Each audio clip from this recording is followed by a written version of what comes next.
Hello नमस्कार दोस्तों, आपका स्वागत है टेक्निकल मोदी 2.0 में।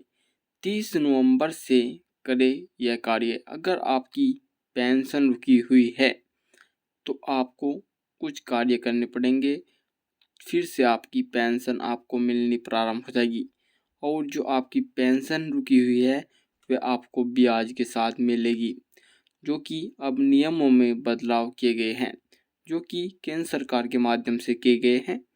हम आपको देंगे पूरी जानकारी, हमारे साथ बने रहिए इस वीडियो के अंत तक। अगर आप चैनल पर नए हैं, चैनल को सब्सक्राइब कर ले। किस प्रकार आप इन नियमों का लाभ उठा पाएंगे और किस प्रकार से आपको इन नियमों से फ़ायदा मिलने वाला है। बात करें दोस्तों, ये नियम क्या है। बात करें दोस्तों, ओल्ड पेंशन योजना, जिनकी पेंशन पहले ही रुकी हुई है। देश भर में पेंशन व्यवस्था को लेकर चर्चा चल रही है।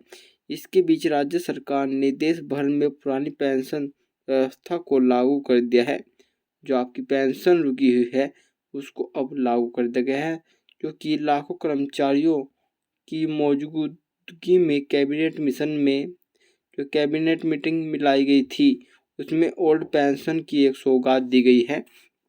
जो कि पुरानी पेंशन धारक हैं उनकी अब जो पेंशन है वह फिर से शुरू कर दी जाएगी।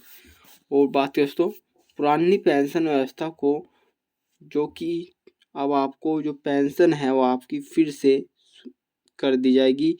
यह पंजाब समेत कई अन्य राज्यों में लागू कर दी गई है, जैसे कि उत्तर प्रदेश, उत्तराखंड, बिहार, कई अन्य राज्यों में लागू कर दी गई है।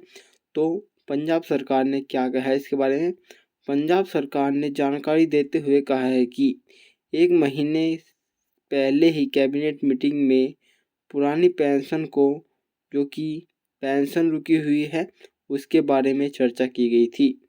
उसके साथ ही राज्य सरकार ने वित्त मंत्रियों को कहा है कि कर्मचारी पेंशन, जो कि पुरानी पेंशन है, उनको अब फिर से शुरू कर दिया जाना चाहिए। और बात करें दोस्तों, ओल्ड पेंशन में ज़्यादा फ़ायदा, क्या कहा है पंजाब सरकार ने। पंजाब समेत कई अन्य राज्यों ने ओल्ड पेंशन स्कीम को लागू करने का आंदोलन चलाने रही है। कर्मचारियों का मानना है कि उनकी नई पेंशन व्यवस्था की तुलना ओल्ड पेंशन से ज़्यादा फ़ायदा मिल रहा है। जो कि पुरानी पेंशन है उसको आज की तुलना में ज़्यादा फ़ायदा देखने को मिल रहा है। साथ ही में पुरानी पेंशन व्यवस्था को कर्मचारियों का भविष्य ज़्यादा सुरक्षित रहता है, जिससे कि पेंशन मिलती है उसको, उससे कि कर्मचारियों का भविष्य सुरक्षित रहता है। पीपीओ नंबर कैसे पता करें, जिससे कि आपका पेंशन की पूरी जानकारी मिल जाती है। पीपीओ नंबर जानने के लिए सबसे पहले आपको कर्मचारी भविष्य निधि संगठन की आधिकारिक वेबसाइट पर जाना पड़ेगा, जिससे कि आपकी जो पेंशन शुरू हो सकती है वह इसी नंबर के माध्यम से शुरू की जाती है।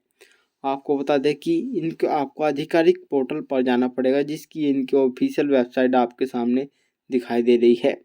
ईपीएफओ नंबर जो कि लिखा हुआ है इस वेबसाइट पर आपको मिल जाएगा। आपको बता दें कि आपको अपने नंबर और अपने दस्तावेज को इस पर अप्लाई करना है, जिसके माध्यम से आपको पूरी अपडेट मिल जाएगा। बात करें तो कर्मचारी भविष्य निधि संगठन ने नियमों में कई बदलाव किए गए हैं, जिससे कि एक बड़ा नियम सामने यह आ रहा है कि बता दें कि ईपीएस पेंशन खाते में जो कि अब आएगी उसकी रकम में अब आपको इजाफा देखने को मिल सकता है। बात करें तो लेकिन आपकी जो पेंशन है जो इसके लिए पात्र है या अपात्र है, सभी कर्मचारियों की अब छानबीन की जा रही है। जो कि इसके लिए अब अपात्र हैं उनकी अब पेंशन रद्द की जा रही है। सबसे बड़ी शर्त यह है कि जो कि इसमें जो कि कर्मचारी है उसकी ने जो कि दरोगा कई भी कर्मचारी है जिसने सरकारी सेवा 14 साल से ज़्यादा कार्य किया है, वह इस सेवा का लाभ ले सकता है। वो बात करें तो ईपीएफओ पेंशन के लिए पात्रता की जांच, मतलब कि किस प्रकार से जांच की जा रही है। पेंशन पाने के लिए शर्त सबसे बड़ी यह है कि उसने जो कर्मचारी है वह सरकारी कर्मचारी का सदस्य होना चाहिए, मतलब कि सरकारी नौकरी पर होना चाहिए। इसके लिए आपको कम से कम 10 साल से ज़्यादा आपने नौकरी करनी होनी चाहिए, जो कि सरकार की किसी भी सेवा में करनी चाहिए। आप मिलिट्री में हो या एयरफोर्स में हो या आप किसी भी बोर्ड में हो। पेंशन पाने के लिए आपकी उम्र है वह 58 साल होनी चाहिए। हालांकि 50 साल से भी उम्र ईपीएस पेंशन निकालनी शुरू कर सकते हैं, लेकिन वह आपको 10% एफडी भरना होगा, क्योंकि आप 50 से शुरू करेंगे तो आपको 10% एफडी भरना होगा। इसके अलावा आपको कर्मचारी भविष्य निधि संगठन द्वारा कर्मचारी पेंशन योजना को 60 साल की उम्र के बाद भी 2 साल, मतलब कि 2 साल आपको पेंशन नहीं मिलेगी, जिसके बाद आपको जो आपकी पेंशन फिर से शुरू कर दी जाएगी, जिस पर 4% की दर पर आपको ब्याज लगा कर दिया जाएगा। और आपकी पेंशन जो 60 साल की उम्र बाद हो जाएगी, आपके 2 साल आपको पेंशन नहीं दी जाएगी, जिसके बाद आपको 4% का ब्याज लगा कर दिया जाएगा। और यह जानकारी आपको कैसी लगी कमेंट बॉक्स में बताएं।